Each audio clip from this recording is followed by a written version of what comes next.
പലയിടങ്ങളിലും ration card mustering തടസ്സപ്പെട്ടിരിക്കുകയാണ്. Anand തന്നെ തുടർന്നുണ്ട്. ആനന്ദ് നേരത്തെ പറഞ്ഞു നിർത്തിയത് പലയിടങ്ങളിലും ഈ മസ്റ്ററിംഗ് മുടങ്ങി കിടക്കുന്നതുകൊണ്ട് മസ്റ്ററിംഗ് നടക്കുന്നില്ല, റേഷൻ വിതരണവും നടക്കുന്നില്ല. അങ്ങനെ എല്ലാ പ്രവർത്തനങ്ങളും നിലച്ച നിലയിലാണ് സംസ്ഥാനത്തെ ഏതാണ്ട് നല്ലൊരു ശതമാനം റേഷൻ കടകളും. എന്തൊക്കെയാണ് കോഴിക്കോട് നിന്നുള്ള വിവരങ്ങൾ?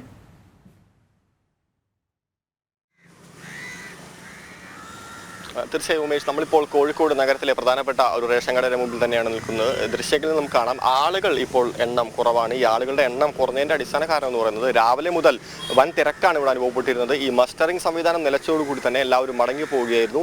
നമ്മൾ കണ്ടതാണ്, ഇന്നലെയും കണ്ടതാണ്. അതായത് മണിക്കൂറുകളോളം പാവപ്പെട്ട ആളുകൾ ക്യൂ നിന്നുകൊണ്ടുപോലും മസ്റ്ററിംഗ് ശരിയാവാതെ തിരിച്ചു പോകേണ്ട ഒരു സാഹചര്യം ഉണ്ടായിരുന്നു. പല ഘട്ടങ്ങളിലും ഇത് ഈ റേഷൻ വ്യാപാരികളുമായിട്ടുള്ള ഒരു തർക്കത്തിലേക്ക് അടക്കം കടക്കുന്ന ഒരു സാഹചര്യം ഉണ്ടായിരുന്നു. എന്തായാലും മന്ത്രിയുടെ ഓഫീസിൽ നിന്നും ഔദ്യോഗികമായി ഇതുവരെ യാതൊരു തരത്തിലുള്ള പ്രതികരണങ്ങളും നൽകിയിട്ടില്ല. റേഷൻ വ്യാപാരികളുമായി സംസാരിച്ചപ്പോൾ നമുക്ക് അറിയാൻ വേണ്ടി സാധിച്ചു അത്തരത്തിൽ ഔദ്യോഗികമായിട്ടുള്ള പ്രതികരണങ്ങൾ തൽക്കാലം ഉണ്ടാവില്ല എന്ന് തന്നെയാണ് അറിയാൻ വേണ്ടി കഴിയുന്നത്. എന്തായാലും 1.5 കോടിയോളം ആളുകളാണ് സംസ്ഥാനത്ത് മുൻഗണനാ വിഭാഗത്തിൽ ഇത്തരത്തിൽ മസ്റ്ററിംഗ് നടത്തേണ്ടതായിട്ടുള്ളത്. കേന്ദ്ര സർക്കാർ വഴി നമുക്ക്, അതായത് റേഷൻ വ്യാപാരികൾ വഴി തന്നെ കേന്ദ്ര സർക്കാർ ഈ ഒരു മസ്റ്ററിങ്ങിനെ കുറിച്ച് കഴിഞ്ഞ 2023 മാർച്ച് മാസത്തിൽ തന്നെ അത്തരത്തിൽ നിർദ്ദേശങ്ങൾ സംസ്ഥാനങ്ങൾക്ക് നൽകിയിരുന്നു എന്നാണ് അറിയാൻ കഴിഞ്ഞത്.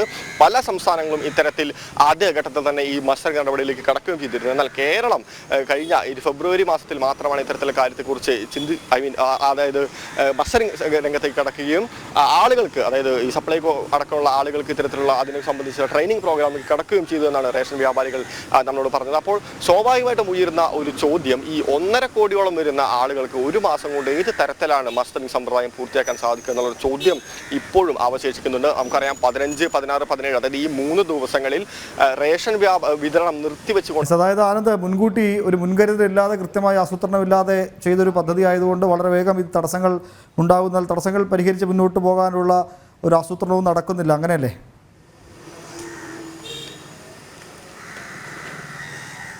തീർച്ചയായും ഉമേഷ്, അത്തരത്തിലുള്ള സംസ്ഥാന സർക്കാരിന്റെ ആസൂത്രണത്തിലെ ഒരു പിഴവ് തന്നെയാണ് ഇവിടെ ചൂണ്ടിക്കാണിക്കേണ്ടി വരുന്നത്. കാരണം ഈ ഒരു മാസം കൊണ്ട് ഈ 1.5 കോടിയിലധികം ആളുകൾക്ക് ഏത് തരത്തിലാണ് മസ്റ്ററിംഗ് പൂർത്തിയാക്കാൻ സാധിക്കുന്നുള്ള ഒരു ചോദ്യം തന്നെ ഇവിടെ അവശേഷിക്കുന്നുണ്ട്. നമുക്കറിയാം വളരെ സാധാരണക്കാരായിട്ടുള്ള ആളുകളാണ് ഈ 1.5 കോടിയിൽ വരുന്നത്, മുൻഗണനാ വിഭാഗമാണ്. അതുകൊണ്ട് തന്നെ അവരുടെ ദിവസക്കൂലികൾ അടക്കം ഉപേക്ഷിച്ചുകൊണ്ടാണ് പലരും ഇത്തരത്തിൽ റേഷൻ കടയിലേക്ക് കഴിഞ്ഞ ദിവസം അടക്കം മസ്റ്ററിംഗ് സമ്പ്രദായത്തിന് വേണ്ടി എത്തിയത്. പക്ഷേ അവരുടെ ആ ദിവസം പോകുന്നതിനപ്പുറത്തേക്ക് അവരുടെ ഒരു ദിവസത്തെ വേതനമടക്കം ഇല്ലാതാവുന്ന ഒരു സാഹചര്യത്തിലേക്ക് പോകുന്നു. ഇന്നും സ്ഥിതി വ്യത്യസ്തമല്ല, മസ്റ്ററിംഗ് നിർത്തിവെച്ചിരിക്കുന്നു. സാങ്കേതിക തന്നെയാണ് ഇന്നലെ ഈ മന്ത്രിയുടെ, അതായത് ഔദ്യോഗികമായിട്ട് നമുക്ക് കിട്ടിയ വിവരം, ഇത്തരത്തിലുള്ള സാങ്കേതിക തകരാറുകളെല്ലാം പരിഹരിച്ചുകൊണ്ട് ഇന്നു മുതൽ മസ്റ്ററിംഗ് പൂർത്തിയാക്കാനുള്ള നടപടികളിലേക്ക് കടക്കുമെന്നാണ്. പക്ഷേ ഇന്നും സ്ഥിതി മറ്റൊന്നും. എന്തായാലും ആനന്ദ്, റേഷൻ വിതരണവും നടക്കുന്നില്ല, മസ്റ്ററിംഗ് നടക്കുന്നില്ല, അങ്ങനെ റേഷൻ മേഖലയിലെ സമസ്ത പ്രവർത്തനവും താൽക്കാലികമായെങ്കിലും മുടങ്ങിയിരിക്കുകയാണ്. ആനന്ദാണ് വിശദവിവരങ്ങൾ പങ്കുവച്ചത്.